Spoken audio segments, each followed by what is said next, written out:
respecto y uno dice, ¿por qué no hay interacción? Subir, perdón.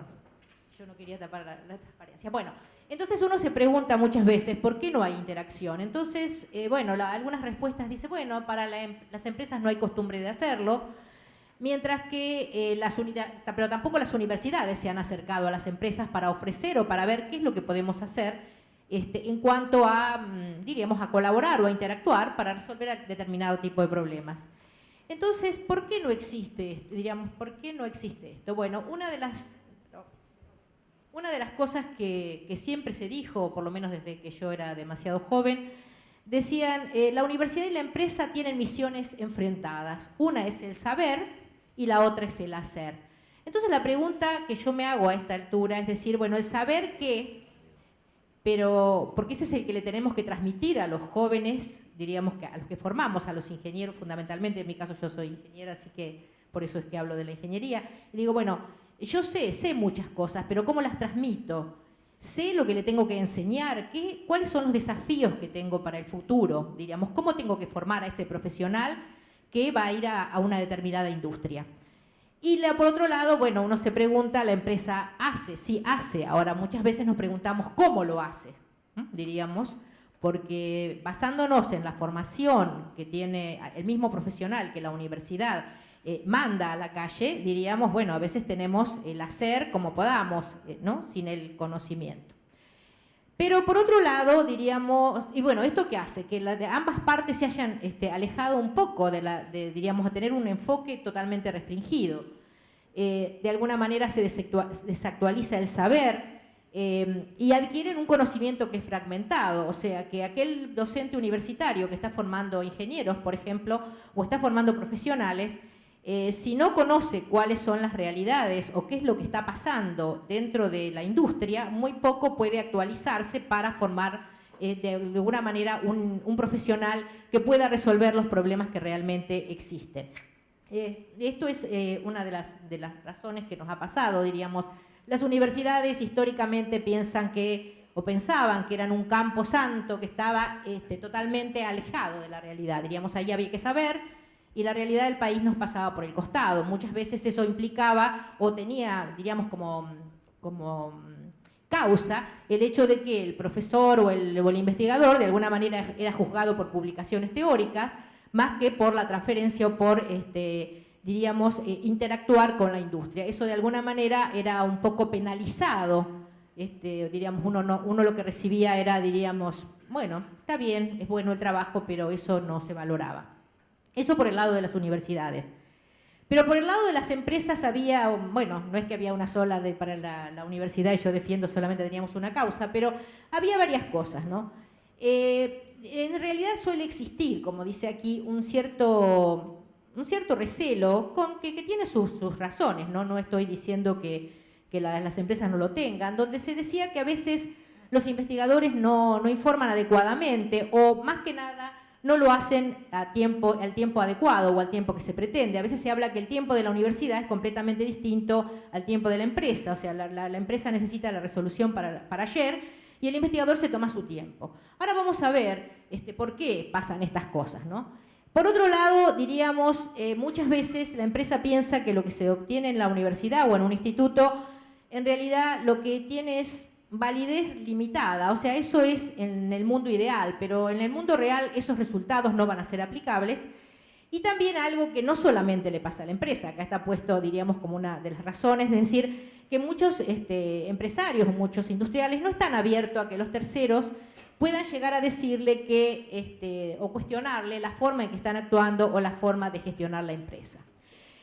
Bueno, yo podría seguir hablando un montón respecto, bueno, ¿por qué pasa esto en la industria? ¿Por qué pasa esto en la universidad? Entonces, pero me pareció que era solamente teoría y me parece interesante, diríamos, un problema que se presenta fundamentalmente en la industria del gas, que es el problema de la corrosión bajo tensión de cañerías enterradas. Diríamos, para mí es un ejemplo por el cual yo voy a ir viendo, mostrándoles a ustedes cómo tendríamos que interactuar, diríamos, cómo ustedes se tienen que acercar a la universidad, qué es lo que le tienen que exigir y qué es lo que la universidad a veces le exige y ustedes no entienden por qué. O sea, obviamente acá no hay ingenieros, no son todos ingenieros, no todos conocen el problema. Va a parecer un poco técnico en algún momento, pero en realidad yo no pretendo que sepan cuál es el problema en sí, ni que lo entiendan totalmente, pero sí la forma en que tuvimos de trabajar y que es para mí uno de los mejores ejemplos de que la universidad y la industria, cuando hablan y diríamos, si cada uno muestra sus problemas y cada uno da sin ocultar, diríamos, y sin tener ese prurito de que yo no digo esto y yo no digo aquello, uno puede llegar a tener un éxito importante. Este tema, que es un problema de corrosión bajo tensión de las cañerías enterradas, ese es un tema clásico, diríamos. Los ingenieros saben que el problema de corrosión bajo tensión, o sea, la fisuración de las cañerías que están enterradas, es clásico en la industria, en el transporte de gas. Eso es algo que se conoce mucho, ¿no? Bueno, yo acá puse el éxito. Bueno, el tema es que alguna empresa ha decidido saber, o lo que pretendía saber era buscar un programa de investigación para minimizar los riesgos de esa corrosión bajo tensión. O sea, ¿qué era lo que pretendía? Acotar las zonas de inspección. O sea, nosotros sabemos que nuestros caños, nuestros gasoductos tienen son de mucha longitud. Entonces, hay que acotar las zonas de inspección y además reducir los riesgos de falla. Entonces uno dice, bueno, pero eso está en la literatura, nosotros ya sabemos, eso es un problema tan conocido, ocurre en todos los países del mundo, pero ¿qué ocurre? Bueno, de todas maneras, ese problema, bueno, lo plantean por lo siguiente, los tengo aquí y ahora vuelvo al siguiente. El tema es que si bien había, digamos, es un problema sumamente conocido, lo que uno encontraba en la bibliografía, o lo que se encuentra en la bibliografía, era, por ejemplo, que lo que uno encontraba era que en este tipo diríamos, vamos siempre a hablar de las fisuras, porque esa es la forma que tenemos de saber cuál es la falla que ha tenido el ducto, ¿no? Entonces uno encontraba, por ejemplo, la bibliografía dice, ese proceso se produce en los suelos y uno va a tener fundamentalmente fisuras intergranulares. Esas fisuras se dan cerca de las plantas compresoras, se dan en suelos de alta resistividad y se dan en suelos bien drenados.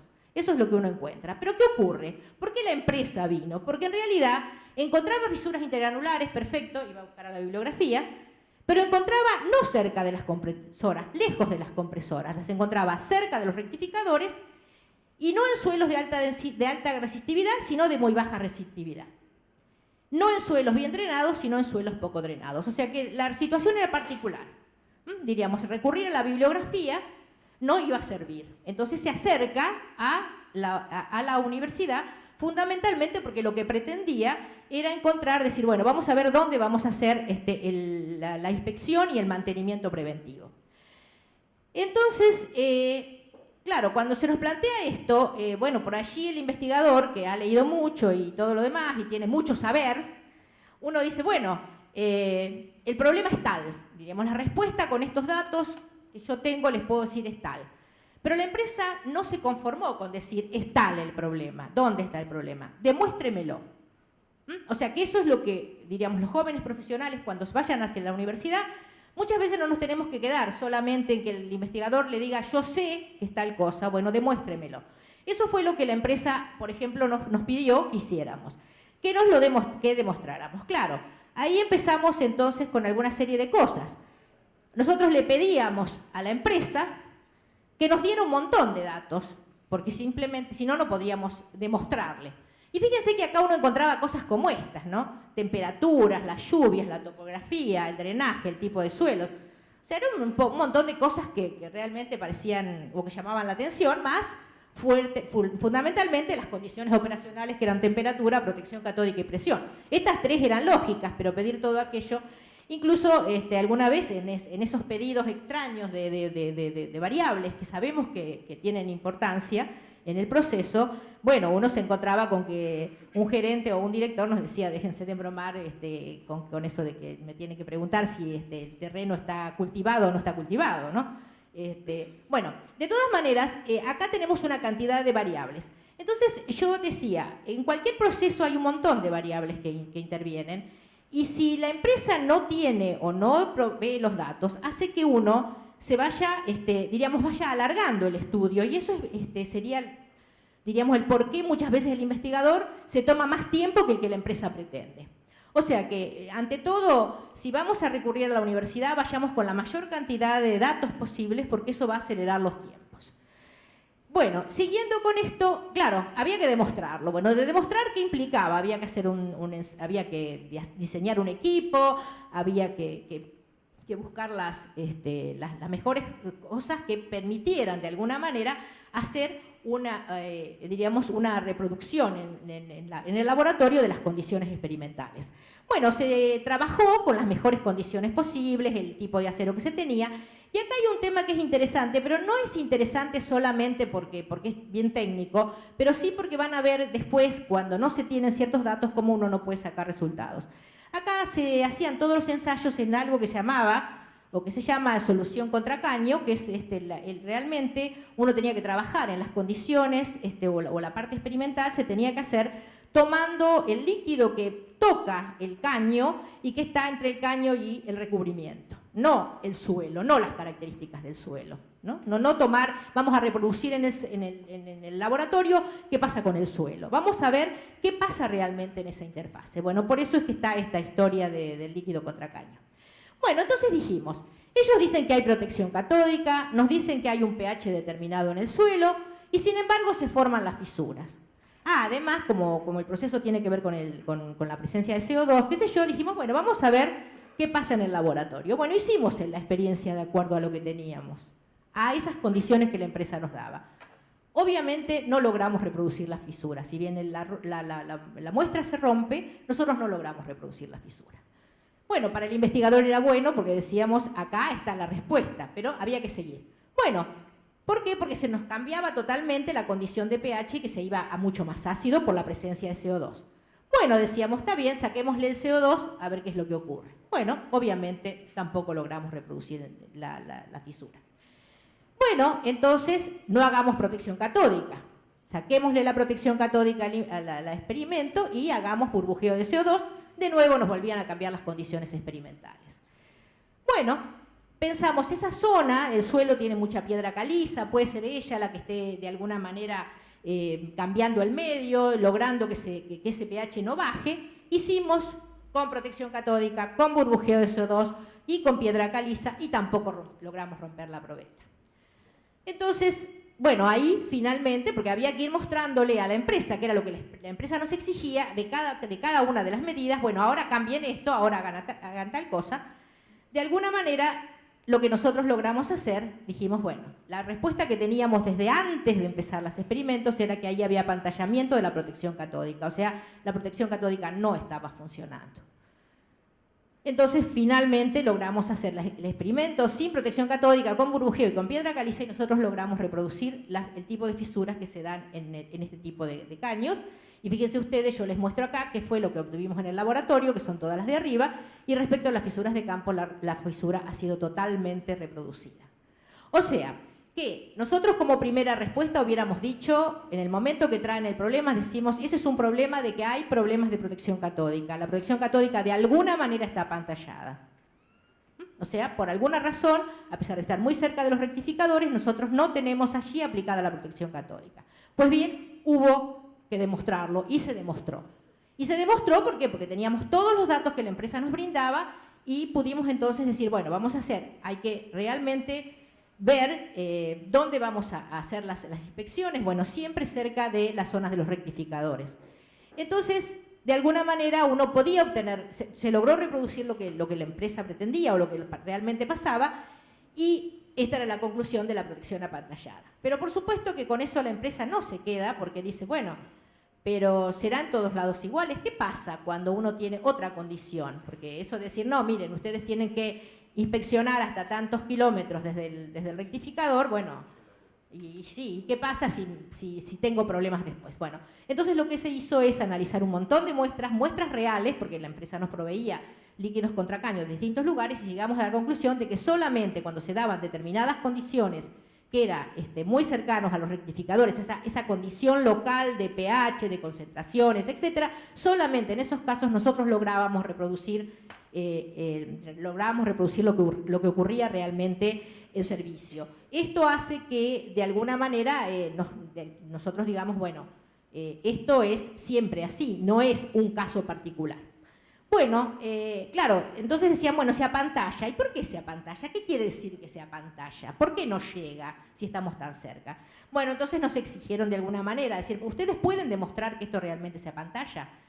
Bueno, entonces se hace una celda, se simula lo que es un apantallamiento. Esta es una zona donde está el acero del ducto que está en la base de esta celda, y hay una pequeña diferencia, digamos, hay un film de líquido entre el acero y la celda, y allí lo que uno empieza a notar es que a medida que nos alejamos del lugar donde está aplicada la protección catódica, empezamos a tener problemas de oxidación y problemas de burbuja, y eso hace simplemente, y el potencial obviamente que el de la protección catódica no llega, fue la demostración de que realmente ahí había un apantallamiento. O sea que en realidad las burbujas de hidrógeno que se producen muy próximas a la protección, a las zonas de rectificadores, diríamos, es un proceso electroquímico que está ocurriendo, lo que hacen es apantallar la señal, y comienzan a aparecer productos de corrosión, y en las zonas con mayor cantidad de oxígeno comienzan a aparecer picaduras, y finalmente se alcanza ese pH que es óptimo para que ocurra el stress corrosion cracking. Diríamos, así fue la forma en que nosotros fuimos trabajando. Ahora, también nos decían, pero también hay algún efecto de la presión, por ejemplo. ¿Qué pasa con la presión del ducto? ¿Eso también puede tener importancia o no puede tener importancia? Bueno, nosotros analizamos cuál es la variación de la presión en el ducto, analizamos la microestructura del acero. Tenemos que pensar que tenemos ductos de gran antigüedad, y por lo tanto los aceros realmente tenían un montón de inclusiones, etcétera. Y también analizar la situación que se planteaba en suelos de características diferentes. Bueno, por supuesto que pudimos hacer un análisis estadístico de los datos temporales de presión tomadas entre 1997 y 2007 que tenía la empresa. Fue un dato que se nos dio y nosotros llegamos a la conclusión de que no había, no había una influencia importante respecto a la presión del ducto, o sea que de alguna manera no era una variable de importancia. Bueno, ¿qué pasa si tenemos otro suelo? Esa era la pregunta. Y acá, ¿por qué lo muestro? Diríamos, porque no fue nada diferente. El tema fue lo siguiente: lo único que no tuvimos en esta parte del trabajo, no tuvimos exactamente las características de ese líquido contracaño. Diríamos, nos faltaba información. Nos faltaba información porque la empresa no había tomado esas muestras. No porque nos la negaran, simplemente porque no la habían tomado. Entonces, ¿qué encontramos? En este caso encontramos algunas fisuras y algunas cosas, pero ¿saben qué ocurrió? Nosotros no pudimos determinar si en esas otras condiciones de suelo lo que teníamos era corrosión bajo tensión, si teníamos corrosión fatiga o si teníamos fragilización por hidrógeno. ¿Por qué? Porque no estábamos reproduciendo exactamente en las condiciones, sino estábamos reproduciendo en algo que nos parecía que podría ser en función del suelo con el que estaban en contacto. O sea, que aquí simplemente pudimos decir, bueno, por el tipo de fisuras podría ser estrés, pero esas fisuras tienen productos de corrosión. Si tienen productos de corrosión, podrían ser problemas de corrosión fatiga, pero las fisuras de corrosión fatiga son transgranulares, bueno, etcétera, etcétera. También podrían ser hidrógeno, pero también son fisuras limpias. Nosotros teníamos fisuras con producto de corrosión. O sea, que como ustedes ven, cuando uno pide o cuando el investigador pide una serie de datos, realmente toda la mayor cantidad de datos posibles que se les puedan dar hacen que uno pueda llegar a tener un resultado importante. O sea que en este caso particular el trabajo está hecho, hay algunas cosas que se han podido sacar, pero sin una variable más que era para nosotros el conocer el líquido contracaño. Ese es un tema que nos para. Yo lo que quería dar con este ejemplo es simplemente decir, bueno, se puede trabajar muy bien, se puede interactuar y se puede dar un buen resultado, y en los tiempos que la empresa quiere. O sea que a mí me parece que es muy importante que ante un problema, yo tomo este ejemplo porque yo me dedico fundamentalmente al tema de corrosión, pero bueno, hay gente que trabaja en distintos institutos y en distintas universidades con diferentes, diríamos, temas que están muy relacionados a la industria de hidrocarburos. Y por lo tanto, a mí me parece, o yo los invito a que se acerquen a la universidad cuando tengan un problema o cuando pretendan tener o cursos o formación o obtener resultados, porque eso es útil para la universidad misma, porque eso obliga al profesor y al investigador a actualizarse y a tener, diríamos, un poco una visión más amplia de la realidad y va a ayudar también a que ese profesor transmita a los nuevos profesionales que van a ser con los que ustedes van a tener que lidiar en un par de años, digamos, que vayan, digamos, formados con un poco mejor, o al menos que uno pueda ejemplificar con temas reales y no con los temas que hemos aprendido, especialmente los viejos profesores, hace muchísimos años. Así como podemos hacer esto, que fue realmente un desarrollo, un ida y vuelta, también otros ejemplos, y que lo hacemos habitualmente, es en el tema de hidrocarburos, es por ejemplo haber implementado la técnica de cilindro rotante para poder determinar la eficiencia de los inhibidores de corrosión que se utilizan fundamentalmente en todo lo que sea pozos petroleros. Eso también es una tarea técnica, simplemente es hacer una serie de ensayos que muchas veces el profesional que está en la industria o no dispone de los medios o bien no tiene tiempo para hacer un trabajo así sistemático.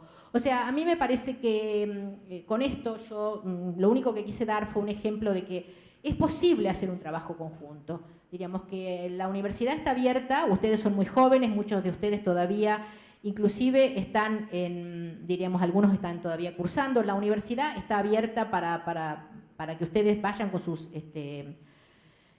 inquietudes y realmente yo creo que es muy fructífera la interacción entre ambos. En estos casos, por ejemplo, por lo menos en la Facultad de Ingeniería de la Universidad de La Plata, cuando se realiza algún tipo de trabajo de interacción industria y universidad, tratamos de incorporar a los jóvenes que están en los últimos años de la carrera, de alguna manera para que comiencen a sentirse un poco más cerca del trabajo que van a tener en el futuro. Bueno, yo no sé si me fui muy rápida o muy lenta, pero bueno, esto es un poco lo que le quería contar. Y bueno, yo quiero decirles que no se asusten y bueno, hay muchas de las cosas que se dicen, bueno, son reales de ambas partes. Tenemos que reconocer que los investigadores por allí nos resulta más cómodo estar sentados con problemas un poco en el aire y no con la presión de la empresa, pero realmente para un investigador es muy, muy importante, es un gran desafío y creo que para la industria podría ser una gran ayuda que se acerquen a las universidades.